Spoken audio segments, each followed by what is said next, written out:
Bonjour à tous, bienvenue sur KTO. Aujourd'hui, dans Chemin de vie, je reçois Malel, le peintre du bonheur et de la gaieté. Malel, bonjour. Bonjour. Je ne sais pas si on peut vous définir comme ça, on verra ça tout au long de cette émission, mais je crois que c'est assez vrai. Le bonheur, la gaieté, sans doute plus que la souffrance. On verra ça avec votre travail de peintre, puis avec votre conception de la vie, du monde. Vous nous parlerez aussi de votre foi, qui est indissociable de votre travail. On reviendra en détail sur tous ces points. Mais avant cela, comme chaque semaine, je laisse la parole à Laure. Laure, bonjour. Bonjour Frédéric. Qui va faire votre portrait.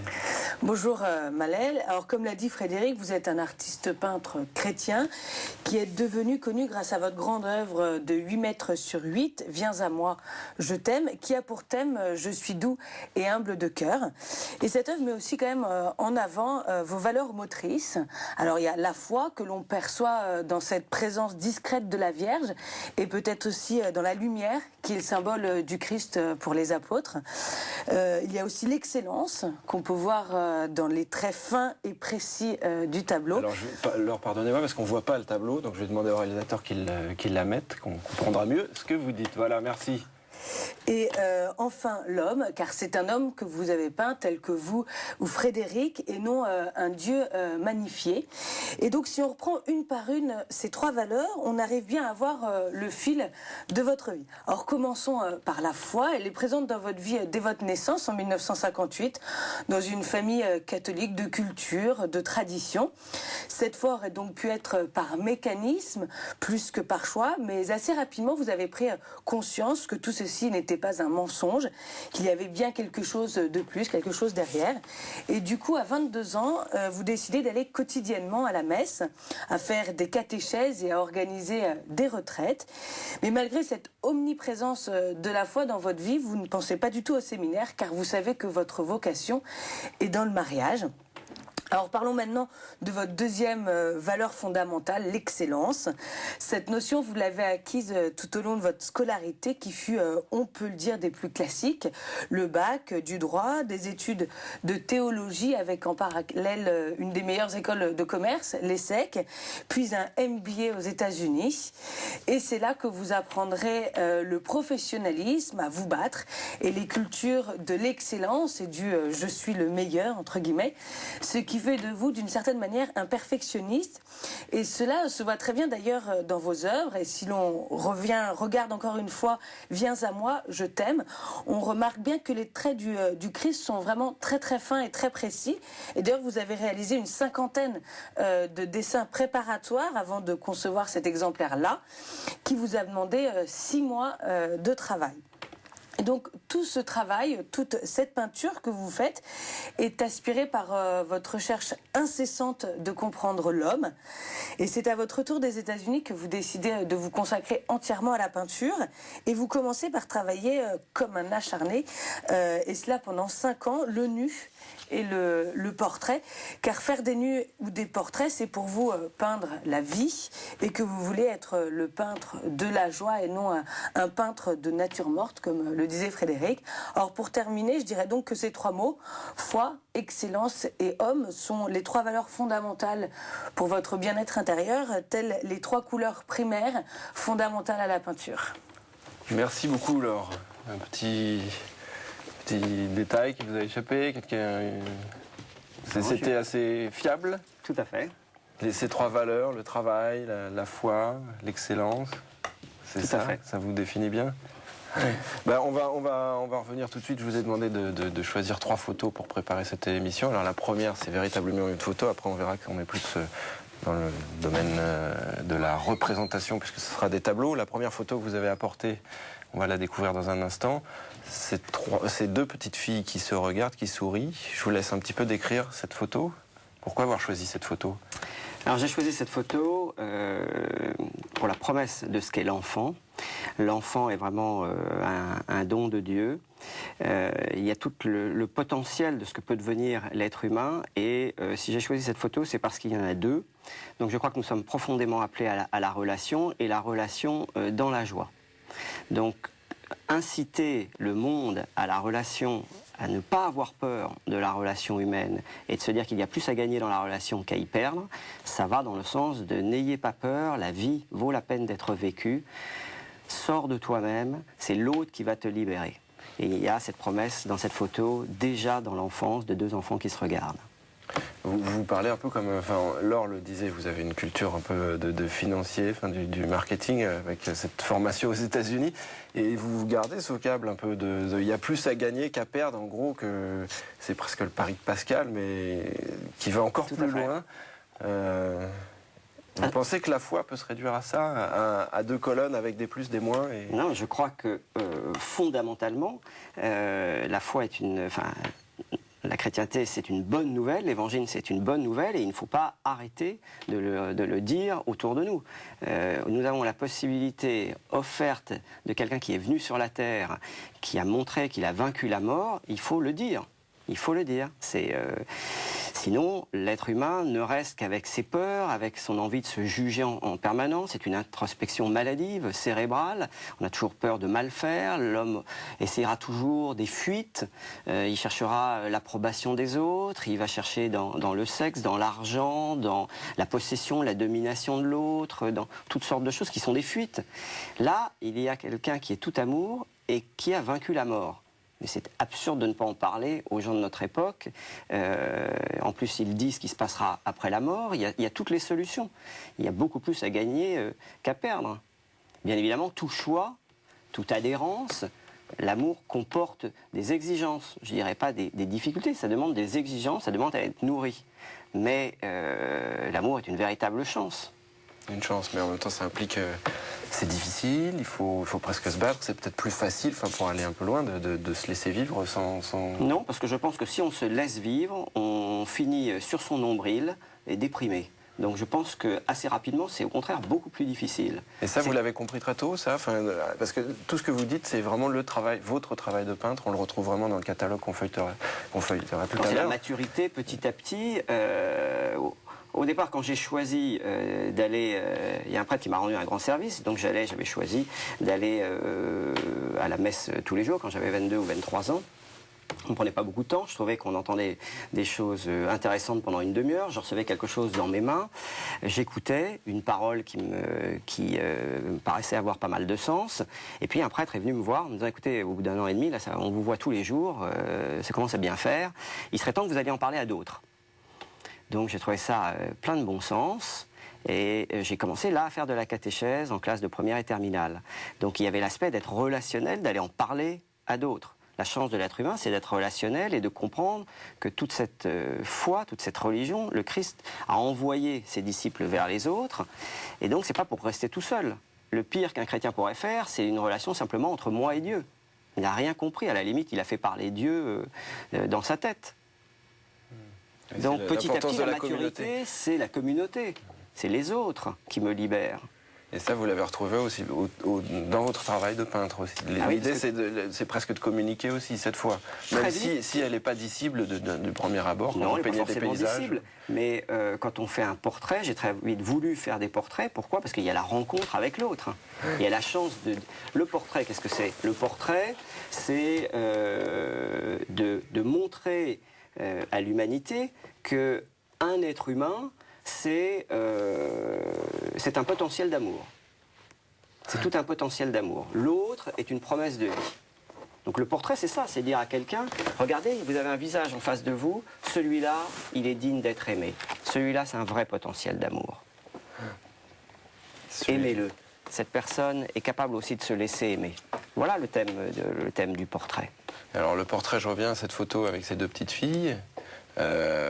Qu'est-ce qui vous touche dans ces petites filles? Enfin, je pense qu'elles sont très proches de vous, ces petites filles, mais on ne va pas forcément revenir là-dessus. Mais qu'est-ce qui vous touche? C'est ce regard, c'est ça que vous cherchez à saisir dans la peinture? Ah oui, elles sont toutes les deux tournées l'une vers l'autre, et il y a la joie d'être ensemble. Plutôt que de regarder, ce qui est frappant dans cette photo, c'est que les deux petites filles ne regardent pas dans le vide, ne se regardent pas elles-mêmes, elles ne regardent pas leur nombril. Elles se regardent l'une l'autre. Sans fusionner. Elles sont proches l'une de l'autre, mais elles ont besoin l'une de l'autre. Et elles trouvent de la joie l'une dans l'autre. Et dans la peinture... Et cette joie, pour vous, c'est forcément à mettre en relation avec la foi, avec Dieu? Ah oui, parce que on m'incite à me tourner vers l'autre et à comprendre que tout est dans l'amour, dans la communion et dans la paix avec l'autre. C'est l'autre qui va c'est le Christ, c'est le Seigneur qui va me dire qui je suis, qui va me faire que je m'accepte, que j'arrive à m'aimer, mais après pour me renvoyer vers les autres, pour que cet amour qui est en moi, je le communique aux autres et j'en vive avec l'autre. C'est la communion qui est la chance de l'être humain, c'est pas l'introspection. C'est vraiment, encore une fois, la joie et pas la passion. C'est la joie, mais elle vient de quelqu'un qui m'a créé. Plus que le chemin de croix. Ben, la résurrection s'arrête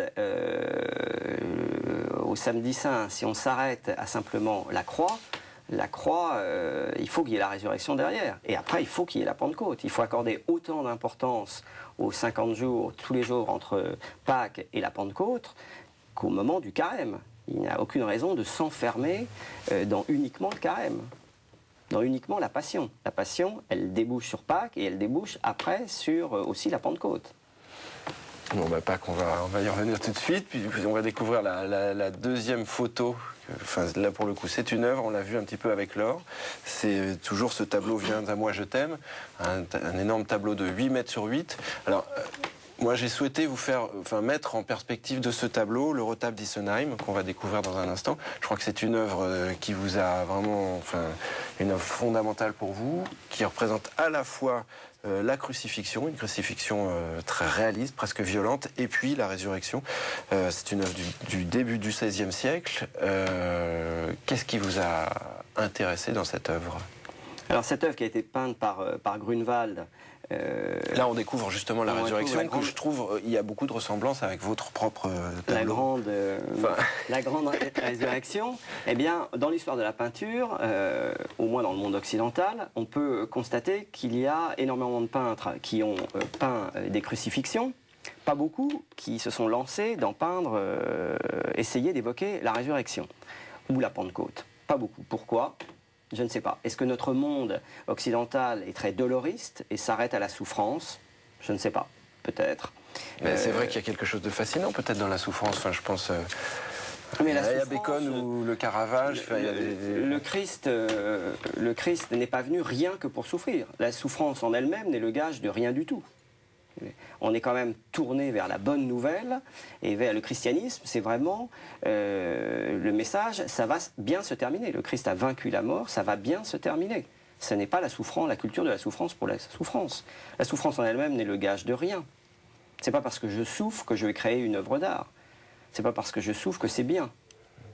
C'est la résurrection, la Pentecôte, qui est la réponse à la souffrance. C'est ça ce dont aussi il faut parler. Alors bien évidemment, il ne faut pas nier du tout la passion, parce que Dieu a choisi quand même d'en passer par là. Et donc cette résurrection, parce qu'on ne va pas penser que vous ne peignez que de l'art religieux, vous faites aussi beaucoup de paysages, on va en découvrir quelques-uns. Dans ces paysages, la présence de Dieu est aussi tangible, parce que finalement vous ne le représentez pas du tout. Alors, le paysage, pour moi, est une chance de dire aux autres, ouvrez les yeux, et dans la nature, même dans la nature, il y a toutes les preuves de l'existence de Dieu. Il y a des couleurs, il y a une immensité, il y a la lumière, et interrogeons-nous, s'il y a autant de lumière, s'il y a autant de beauté, qui est derrière? Il y a de l'eau qui coule, l'eau purifie. Pourquoi y a-t-il de l'eau? C'est toutes ces questions-là, quand on peint un paysage, qui sont prometteuses. Ce que j'essaie de trouver dans les paysages, c'est toute cette beauté, cette lumière, cette joie, ces promesses, qui sont véritablement des cadeaux de Dieu. Pour vous, il y a forcément toujours une relation entre votre travail et la foi. Oui, quand je peins une rivière, je me dis, disons aux autres que les soucis passent, comme l'eau qui coule. Les soucis passent, les insomnies passent. Il y a possibilité de se purifier, il y a possibilité de se nettoyer. L'eau rafraîchit. Et quand je peins l'eau dans les rivières, quand je vais avec des grandes cuissardes, des bottes, j'installe mes toiles et je fais les dessins préparatoires au bord des rivières, sous les arbres parfois, je pense à ça, je m'émerveille du fait que l'eau coule, que l'eau passe, que l'eau est en mouvement. Et vous pensez que vous allez évoluer comment? Parce qu'on peut aussi imaginer que la beauté, on ressasse toujours la même idée, il y a quelque chose d'un peu naïf derrière ça. Non, parce que Dieu me donne des cadeaux d'année en année, de mois en mois, de semaine en semaine, des cadeaux différents, qui ne viennent pas de moi. À moi d'ouvrir les yeux en m'émerveillant du fait que les personnes que je rencontre changent, s'améliorent, comprennent de mieux en mieux qui elles sont, qui est Dieu, quelle est la chance de vivre sur Terre. Et de semaine en semaine, il y a des nouveaux couchers de soleil, il y a des nouveaux levers de soleil, il y a des nouvelles personnes que je rencontre, vous ce matin. À chaque fois, ce sont des chances. La vie est bien là. À chaque fois, ce sont des barrières à m'enfermer sur moi-même, mes peurs. Alors vous dites qu'il y a les rencontres, c'est vrai que dans votre travail, il y a une incarnation très forte. Enfin, on le voit dans ce tableau, Viens, moi je t'aime, avec un Christ incarné qui a un vrai visage, enfin, un modèle que vous avez rencontré. Pour vous, c'est important comme ça, cette incarnation presque physique du Christ sur le tableau? Je pense que dans l'Ancien Testament, on évoque la nuée au-dessus des tentes, dans l'Exode. Il y a après la brise légère, on dit qu'il y avait dans la brise légère, mais après, il y a un phénomène historique incontournable qui est que Dieu choisit de s'incarner. Donc, il y a le Christ qui ne s'est pas incarné en plat culinaire, en nuage, même après sa résurrection. Il demande à Thomas de venir le voir. Il est encore en chair et en os. On lui demande de venir le toucher. Il dîne, il a un repas avec ses disciples. Il est profondément homme. Comment peut-on ne pas en tenir compte? Donc l'être humain, c'est une chance extraordinaire. Donc il faut en tenir compte, et l'incarnation, la figure humaine, c'est la chance de l'humanité. Aimer l'homme, c'est la chance de l'humanité. Mais en même temps, c'est un choix. Enfin, ce personnage, ce modèle que vous avez choisi, toujours pour ce tableau, c'est un choix de votre part. C'est quand même une prise de risque de dire, ben voilà, je décide que le Christ ou que Dieu va ressembler à ça, va avoir ce visage, va avoir ce regard. J'ai travaillé donc pendant 3-4 mois tous les après-midi avec ce modèle qui était une personne de la paroisse de l'église de la Trinité à Paris qui m'avait été suggéré par le curé de la paroisse de l'époque. Mais après, une fois que j'ai eu tous mes dessins préparatoires, le thème qui m'avait été demandé par Monseigneur Ray, c'était un être humain. Si je suis en difficulté, si je pleure, que je sois chrétien ou pas, je dois rentrer dans l'église, voir cette immense toile, ce personnage qui me regarde, et me dire, je ne suis pas seul. On est dans un monde qui vit dans l'individualisme, dans la solitude, et donc là, il y a un personnage qui me regarde et qui semble me dire, je suis doux, j'ai un regard doux, je t'attends. C'était ça ce qui m'était demandé. J'ai travaillé avec ce modèle sur le thème de comment proposer la tendresse, comment proposer la douceur. Parce que c'est ça ce que le Christ me dit. Il ne me dit pas j'ai un cœur puissant, j'ai un cœur généreux, j'ai un cœur immense. Il ne dit pas ça, il dit je suis doux et humble de cœur, je suis doux. Alors, mais on a peur de la douceur, parce que si on fait confiance à la douceur et qu'on est déçu, on tombe de haut. Mais Jésus nous parle. Vous voulez dire que c'est plus facile de construire des murailles autour de soi et de se protéger? Oui, avant de faire confiance à quelqu'un, regardons-nous tous, c'est pas facile de faire confiance à quelqu'un. On a peur d'être déçu. Normal, on a peur d'être déçu. Et donc, j'ai travaillé avec ce modèle pour esquisser comment on pourrait représenter un visage qui propose sa douceur, qui propose tout son amour, mais qui en même temps me laisse libre de venir quand je veux. Mais après, si vous voulez, j'ai modifié considérablement le visage. Avec le temps et la prière, pendant 3-4 mois quand j'ai peint, je me suis écarté du visage du modèle, de manière à ne pas me figer sur un seul visage. Donc j'ai bougé tout le temps en me disant cherche le visage qui t'aime, le visage qui t'attend. Alors vous dites le visage a évolué avec le temps, ça je peux comprendre avec la prière. Comment il peut évoluer avec la prière? Parce que je priais et des gens qui étaient dans l'église priaient avec moi pendant les 3-4 mois où je peignais. Donc de jour en jour, les yeux changeaient, les cheveux changeaient. Et cette douceur dont vous parliez, vous l'avez peut-être aussi comprise intuitivement dans la prière? Bien sûr.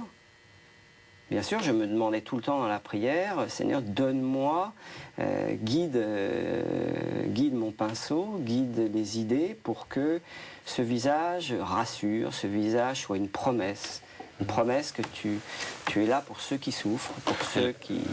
Et le chrétien que vous êtes évolue quand il réalise une œuvre comme celle-ci, son rapport à la foi, son rapport à Dieu évolue? Parce qu'il y a toute une recherche aussi, c'est un an de travail, vous parlez de prière, vous parlez de discussion avec un prêtre, avec des... Ah oui, il y a cherchons ensemble qui est le Christ. Donc bien évidemment, il y a eu plein de conversations. Au départ, il y avait des personnes dans cette paroisse qui souhaitaient qu'on fasse, enfin qui suggéraient, parce que j'avais fait des dessins préparatoires dans ce sens, que nous fassions un personnage qui tende la main, qui très généreusement tende sa main. Finalement, nous avons opté, tout le monde a donné son avis, et on s'est dit non, Jésus me laisse mon tempo. Jésus va même jusqu'à me dire j'ai tout le temps, je suis maître de l'espace et du temps, je respecterai ton tempo. Mais regarde-moi, je t'attends, regarde mes yeux, regarde mon visage, je t'aime d'un amour incroyable, plein de douceur, plein de tendresse, mais je te laisserai le temps.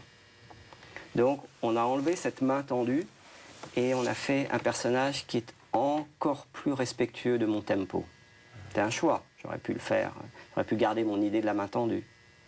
Et donc ça, c'était le fruit de oui, j'ai beaucoup appris en parlant avec les autres. Alors vous parlez de temps, de durée, de travail qui s'inscrit dans la durée. Ça nous amène à cette dernière œuvre que vous avez choisi de montrer. Il s'agit de trois sœurs, trois vieilles dames qui vous regardent. On va découvrir ça dans une minute. Pourquoi avoir choisi déjà de ressortir de toute votre œuvre ces trois sœurs, et puis pourquoi avoir peint ces trois vieilles dames comme ça, qui sont dans l'attente aussi. Il y a une image du devenir aussi, du temps qui passe. Alors j'ai choisi par hasard enfin justement pas par hasard cette œuvre-là. Il s'agissait de trois sœurs. L'une d'entre elles, celle du centre d'ailleurs, est décédée environ 1 mois après que le tableau ait été terminé. Ce que je désirais, c'était montrer que trois sœurs, elles avaient entre 85 et 90 ans, que trois sœurs pouvaient s'aimer jusqu'à la fin, et que l'amour durable et nourri était possible. Donc c'était encore un tableau, je dirais, promesse de vie, pour magnifier ou montrer à tous ceux qui pourraient en douter que oui, dans une fratrie, on peut s'aimer. La preuve, ces trois sœurs, pendant les 90 ans de leur vie, se sont aimées, ont été proches l'une de l'autre. Mais il s'agit d'un choix, il s'agit de le nourrir. Elles se téléphonaient quasiment quotidiennement, elles riaient ensemble, elles étaient d'une gaieté extraordinaire quand elles étaient toutes les trois ensemble. Oui, c'est possible. Toi qui regardes ce tableau, essaye de faire comme elles, dans le sens où c'est possible. À toi d'en prendre les chemins. Mais tout ça, on l'a pas dans le tableau, il faut que vous l'expliquiez. Il faut aller chercher ou... Chacun, justement, par des couleurs, par le fait qu'elles soient proches les unes des autres, j'essaye de trouver des choses, justement, qui n'ont pas besoin de mes mots, de mon langage, pour que chacun ait l'intuition de ce que j'essaie, de ce qu'il y a derrière le tableau. C'est important pour vous, cette durée, cette continuité, parce que dans la foi, même dans l'histoire de l'Église en soi, il y a une idée de continuité. Oui. Je pense que la durée, c'est une des composantes de l'amour. C'est dans la durée que l'être humain peut vivre l'amour. Le Seigneur ne nous abandonne pas. Il nous dit bien « je serai avec vous tous les jours, jusqu'à la fin du monde ». Donc il y a l'aspect de la durée. Ça paraîtrait inconcevable que le Christ, d'ailleurs, ne soit pas là une journée. On ne comprendrait pas ce qui nous arrive. Et dans l'amour, on fait le choix de l'autre. Il y a une promesse d'amour, mais c'est aussi la durée qui va révéler l'amour, parce qu'avec du temps, il va falloir aussi en passer, parce que nous avons des défauts, par le pardon. Et c'est grâce à la durée qu'il y a la possibilité de se pardonner. Si vous et moi, on va passer 25 minutes, 1 heure ensemble, et qu'on sait pertinemment qu'on va se séparer après, eh bien, je ne suis pas obligé de vous pardonner. Vous n'êtes pas obligé de me demander pardon, parce que, au fond, la relation ne va pas suffisamment avancer. Il n'y a pas de risque, si vous voulez. Mais si nous voulons nous aimer, communier ensemble et vivre ensemble, il va falloir en passer par là. Et c'est la chance de l'amour. La chance de l'amour, c'est de passer le conflit, c'est de passer le mal que j'ai pu te faire, te blesser. Et ça se vit dans la durée. La chance des petites communautés, c'est la durée, je crois. Et ça, c'est difficile, vous parlez de pardon, justement, la chance du pardon, de donner le pardon. C'est peut-être difficile, mais de toute façon, il y a plus à gagner qu'à perdre. Donc voyons toujours ce raisonnement voyons les choses toujours de la même manière. De toute façon, m'enfermer dans le silence, ne pas évacuer le problème, ne pas régénérer encore une fois l'amour, c'est une malchance. Il ne peut rien en sortir de bon. Donc passons par le pardon. Bon, ce sera le mot de la fin. Merci beaucoup, Malèle, pour avoir accepté notre invitation. Voilà, donc écoutez, vos œuvres sont disponibles sur Internet. En tout cas, bravo pour votre travail. Merci et peut-être à bientôt. Quant à nous, on se retrouve la semaine prochaine pour une nouvelle émission. Bonne semaine à tous sur KTO. Au revoir et à bientôt.